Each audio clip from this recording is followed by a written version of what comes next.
வணக்கம் மக்களே, இன்னைக்கு கார்லிக் ப்ரக்கோலி சாட்டே பார்க்குறோம். இது சூப்பரான ஒரு பிரேக்ஃபாஸ்ட் எப்படி பண்ணலான்றது பார்க்கலாம்.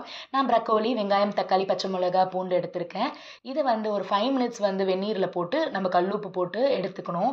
பிளான்ச்சுன்னுவாங்க, அந்த மெத்தடில் எடுத்துட்டிங்கன்னா உடனே ஒரு 5 மினிட்ஸில் அது வெந்த மாதிரி ஆகும். நம்ம பூச்சிக்கொல்லி மருந்தோ இல்லை பெஸ்டிசைட் ஃபர்டிலைசர் இருந்தாலும் அதுலேருந்து எடுத்துரும்.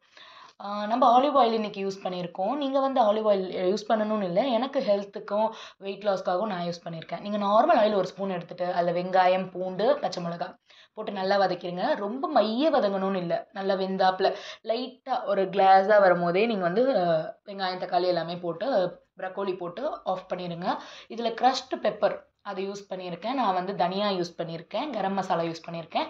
இப்போ சப்போஸ் சாட் மசாலாவும் யூஸ் பண்ணலாம், டேஸ்ட்டாக இருக்கும். உங்களுக்கு இறங்கலை, பச்சையாக இருக்க மாதிரி இருக்குது அப்படின்னு நினச்சிங்கன்னா. ஆனால் அதை ஆட் பண்ணிங்கன்னா உப்பு கண்டிப்பாக ஆட் பண்ணக்கூடாது. பட்டர் போட்டு நீங்கள் வதக்குனீங்க அப்படின்னா அதுதான் பட்டர் கார்லிக் ப்ரக்கோலி.